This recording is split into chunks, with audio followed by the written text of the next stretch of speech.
पर सुन रहे हो बहुत सावधानी से सुनना।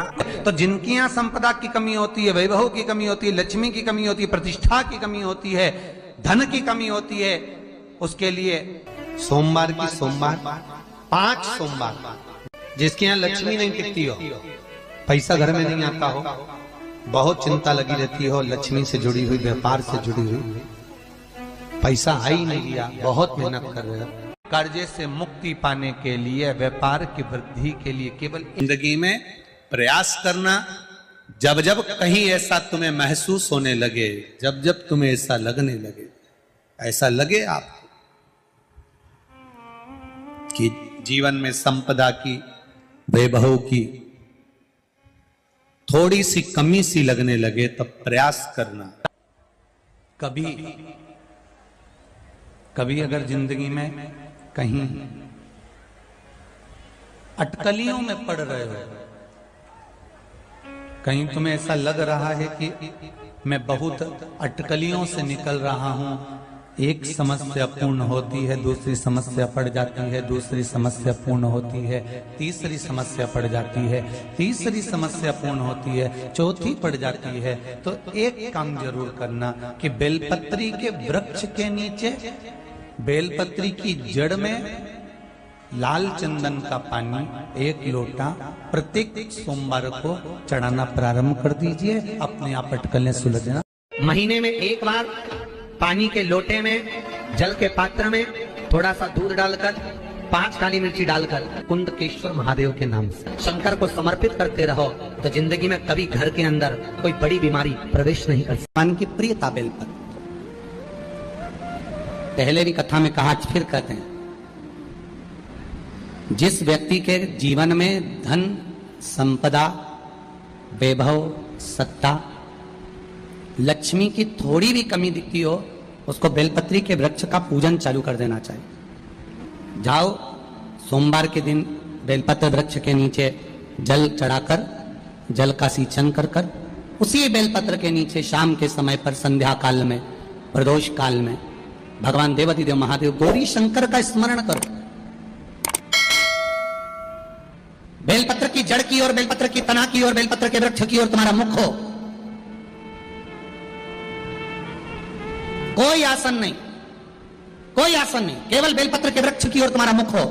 जहां बेलपत्री का वृक्ष है उसके नीचे बैठकर, उसकी छाया में, उसकी ओट में पंचाक्षर मंत्र नमः शिवाय, या फिर षडाक्षर मंत्र ओम नमः शिवाय, या फिर श्री शिवाय नमस्तुभ्यम का स्मरण कर कर अपने हृदय की बात गौरी शंकर से, महादेव से कहे।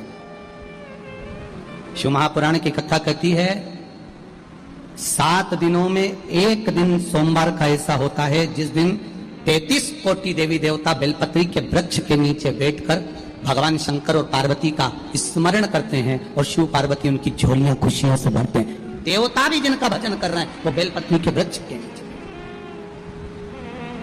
लक्ष्मी, मां लक्ष्मी भी बेलपत्र के वृक्ष के नीचे निरंतर विराजमान होती है। और आप लोगों से एक निवेदन और करना चाहेंगे, ये मनुष्य का शरीर जब तक रहे, ये मानव की देह जब तक रहे, जिंदगी में एक बेलपत्री का वृक्ष अपने रहते रहते कहीं पर भी लगाना, उसको बड़ा करना, उसको बड़ा कर कर, जैसे अपने बच्चे को बड़ा करते हो ऐसे लगाकर बड़ा कर कर महादेव से कहना कि मैंने अपनी जिंदगी में, मैं मर भी जाऊं, मेरे प्राण छूट भी जाएं, मेरे जाने के बाद मेरे घर के लोग 1 लोटा जल चढ़ाएं ना चढ़ाएं, बेलपत्री चढ़ाएं ना चढ़ाएं, पर ये वृक्ष मैंने बेलपत्री का लगा दिया, अगर मैं मर भी गई तो मेरे मरने के बाद भी मेरे हाथ की बेलपत्र महादेव को चढ़ती रहेगी, महादेव को प्राप्त होती रहेगी। लगाओ, एक बेलपत्री के पौधे को छोटे से बड़ा करो, बड़े से बड़ा करो, बड़े से बड़ा करो, और बड़ा करने के बाद उसको कहीं तुम्हारी मर्जी पड़े जहां, उस बेलपत्री के वृक्ष को लगाओ। पूरी दुनिया में केवल एक बेलपत्र का वृक्ष कैसा होता है जिस वृक्ष के नीचे माता लक्ष्मी शाम के समय पर बुआरी लगाने के लिए जाती है, झाड़ू लगाने। बेलपत्री के पेड़, बेलपत्र का वृक्ष, जिसके यहाँ लक्ष्मी नहीं टिकती हो, पैसा घर में नहीं आता हो, बहुत चिंता लगी रहती हो, लक्ष्मी से जुड़ी हुई, व्यापार से जुड़ी हुई, पैसा आ ही नहीं लिया, बहुत मेहनत कर रहे हो, सोमवार की सोमवार 5 सोमवार बेलपत्री के पेड़ के नीचे एक घी का दिया लगाना चालू कर दीजिए। शाम के समय थोड़ी सी मिट्टी बेलपत्री के पेड़ के नीचे की उठा कर लिया, घर के अंदर लाकर इतनी सी मिट्टी लाकर पटक दीजिए। 5 सोमवार करके देखो, छठे सोमवार पे करने की जरूरत नहीं पड़ेगी, व्यापार अपने आप बढ़ना चालू हो जाएगा। लक्ष्मी शाम के समय पर प्रतिदिन बेलपत्र के पेड़ के नीचे बुआरी लगा। महाराज लक्ष्मी और दरिद्रता प्रतिदिन रोज घूमने निकलते हैं। प्रतिदिन दुनिया के लोग लक्ष्मी को घर में बुलाने के लिए मिठाई का डब्बा, शक्कर, गुड़ घर के अंदर, रसोई घर के अंदर रखते हैं। और दरिद्रता देवी कहीं हमारे घर में प्रवेश ना करे, दरिद्रता हमारे घर के अंदर ना आए, इसलिए लोग दुकान के दरवाजे पर, घर के दरवाजे पर नींबू मिर्ची टांग कर रखते हैं। क्या रखते हैं? नींबू मिर्ची। आप लोगों ने देखा होगा कहीं नींबू मिर्ची टंगा हुआ, तो कई लोग कहते हैं नींबू मिर्ची क्यों टांगते हैं? तो क्या नजर के लिए नहीं?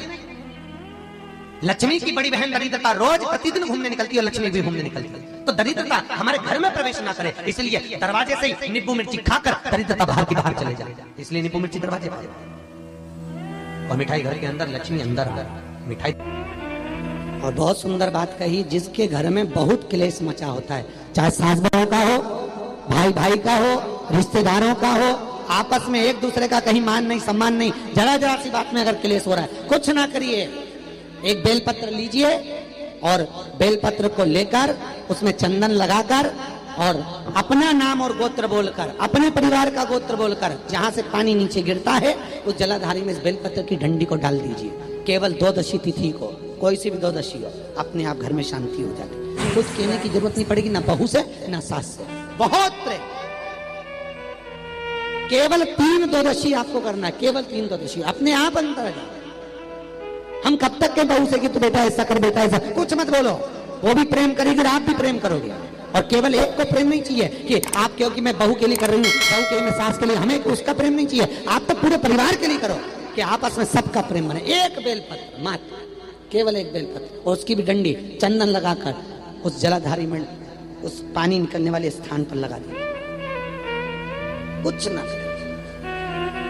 श्री शिवाय नमस्तुभ्यम। दर्शकों, हर हर महादेव। स्वागत है आपका अपने YouTube चैनल त्रिनेत्र